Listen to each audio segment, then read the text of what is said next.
WWE are apparently very concerned about Sami Zayn's popularity. An NXT star is awaiting a main roster call-up, and a New Japan and AEW dream match is being teased. Find out all the deets in a bit. So I think it's fair to say that probably the most popular man in all of wrestling right now is one Sami Zayn. Yeah, you can say that, yeah. He's went from being on the periphery of the Bloodline storyline to being like front and center, to the point where the audience are now starting to mount behind him in a Daniel Bryan yes movement style manner. And apparently WWE are getting a little bit concerned about this. Now, this one comes from Wrestling Observer Radio from Meltzer, and he said the stuff with Cody and Heyman, they, brackets WWE, were very concerned about Sami chants, which is one of the reasons why they got Heyman out there in seconds. Apparently they did not want Cody in there by himself because they thought that it didn't happen, but they think they did everything in their power to make sure they kept that moving. They did not allow the audience to start chanting or anything like that. It was just back and forth. It was designed to give the audience no chance to chant because of the feeling that if they did, it would hurt Cody's momentum, and perhaps it would. And then it would create that groundswell for Zayn, which is exactly what they don't want right now, which is, I mean, I get it, but I just, could you imagine Sami getting in there at Mania? Could you imagine the crowd response to that? Yeah, it'd be huge. It'd be massive. I feel like it's annoying for WWE. It's quite a nice problem to have in a way. You've got Cody's really over still. Let's not take anything away from Cody. Yeah. But Sami is so over. Do you not want to capitalize on that a little bit? But it's like we've been waiting for buses for so long, and now they're all starting to arrive, and WWE's kind of still sitting on the Roman bus, just like It's rough timing. It's rough timing for them. But again, like, you've got a babyface who is so over organically. It's just happened because he's so entertaining. I don't think it's going to be possible for Zayn to be booed for the longest time now. That's the best thing about this, right? And there's something that a lot of people aren't talking about is that now Sami is a made man. Yeah, in the future, like, he can drop down the card, but I think you can stick him back in a main event picture at any time. Yeah, you just put a pin back in this. He's increased his value massively, and that is a great thing for Sami Zayn in his future career, both in WWE and perhaps away from WWE. Yeah. So I think it's a great thing for Sami Zayn. I don't know how the story is going to play out. My hunch is that Cody's just going to beat Roman clean at WrestleMania, and then maybe Sami gets Money in the Bank afterwards or something like that. Possibly. I think they're going to stick to their guns here. Yeah. It certainly looks like that, if that's what's going on. We've got the Roman doubleheader as well. So the possibility of that. Well, the possibility of it. So I don't think they'll do it. I think we're probably going to get tag titles, Sami and Kevin, and it'll be a lovely moment, but then fans will still be clamoring for Sami Zayn to win the big one. And I hope that happens sooner rather than later. I think that Money in the Bank, as you said, would be the right point. But on the point of Money in the Bank, if you tried to get tickets yesterday through our pre-sale link, there were a lot that were quite expensive. A lot of the tickets went very fast, but more tickets are being released over the course of the day. And if you go to cultaholic.com/MITB, there's a pre-sale code there, and tickets are going to be available and, as I said, gradually released over the course of today. It's in the box on the right. In the box on the right-hand side. Put the little code in, WWECH. WWECH. There you go.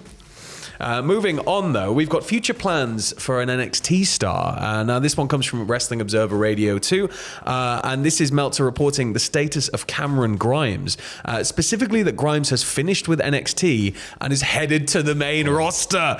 He could have debuted already, but creative doesn't have a story for him right now. Bonkers. Get him in there around JBL and bloody Corbin. Get him in there around JBL and Corbin. Do the bum-ass Corbin thing. Yeah. The story writes itself. It's really, really... Maybe they just want to wait until WrestleMania's over or something, put a bit more focus on him. He'd be a great call-up for, like, the start of the new wrestling year, I guess. But, Raw after Mania. Yeah. Do something. Like, Corbin's just attacking people willy-nilly for now. Just do that up to WrestleMania. Corbin gets murked at WrestleMania, goes to the bum-ass Corbin thing again, introduce Cameron Grimes. I think the crowd are going to love him. He's just so funny. He's so entertaining. I didn't get it initially. I'd watched his stuff in Impact. Yeah. I liked him and everything. But when he first debuted in NXT, it's when he did the crypto stuff and turned his character around. Man, the guy's funny. I can't wait. And I think it's a gimmick.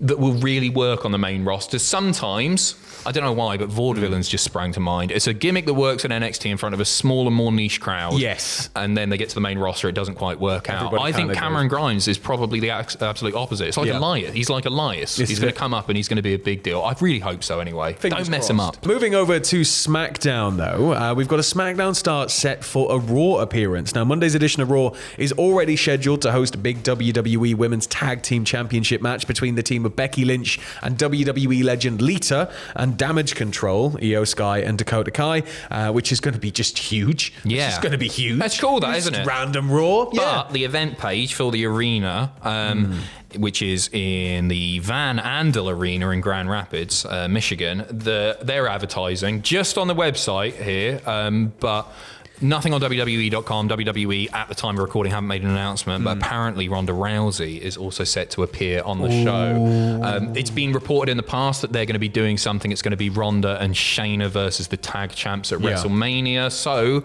is this Legends stuff just a bit of filler to get there? Do you do maybe like a triple threat? Potentially, like a triple threat tag or something for Mania. Either way, I'm just very happy. I think we've said this till we're blue in the face, but I'm just happy that Shayna's going to be probably treated more like a credible threat here in this tag partnership with Ronda. Yeah, I just wish she wasn't. I could do without Ronda at Mania, you know? I'm not that fussed. I want to see Shayna do great stuff. This is it. But to me, I'd rather see Damage Control versus the Legends. I feel like Mania, I think. I know Ronda is like a very threatening competitor. She's very skilled, but I don't know what it is. But for me, Shayna and Shayna's NXT run, it just makes me feel that she's more credibly aggressive and angry compared to Ronda. Ronda seems to not be quite as merciless as Shayna, and so maybe we'll see more of that side of Ronda come out, but I want to see old Shayna back. I want to see NXT Shayna. I want to see a killing machine, you know? And you know what? I want to see WrestleMania Ronda Rousey from the debut again. People have written her off already, but let's not forget how bloody good that match was. The mixed tag with Hunter and Steph Kurt. Yeah, she was really excellent. She's got it. I just feel like she's not somebody who at this point in her career can be a ring general, and she's not around enough to elevate herself to that point. She needs to be in there with the right opponent or opponents. Yeah. I want to enjoy her again, and I'm not enjoying her at the moment. As I say, I could do without her at WrestleMania, but if I get Shayna on the card, cool. Well, closing things off with some news from AEW and New Japan. Well, not from them, but kind of in and around. Mercedes Moné took to Twitter to tweet Kenny Omega saying, "So nice to meet you at Kenny Omega Man X. Until our paths meet again," with 5-star emojis. Kenny, quote, retweeted that with, "Our work with New Japan isn't quite done yet, so I'm sure they will. I hear sometimes they do mixed matches now too," with a curious emoji and a fist bump emoji. And this is something I can see happening. Kenny Omega and Mercedes Moné taking on another team. Like, I saw it as like them on the opposite sides of the ring. If they were to wrestle each other, I think that could be really fun. I don't know who you team with Mercedes. I'm just so used to that at this point. But I mean, it's a lot of talent. Yeah, I mean, it's a dream match, isn't it? It's something I think that it's more a question of when rather than if with something like this. Yeah, for sure. I mean, I think a lot of us expected Mercedes to have done something with AEW, even by this point, but certainly in the not too distant future, it looks like we might be getting that. And good. Yeah.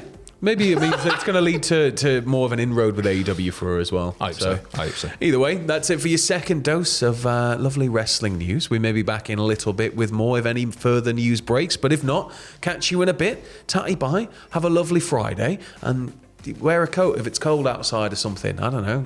Dispense some life advice. So, yeah. Helpful.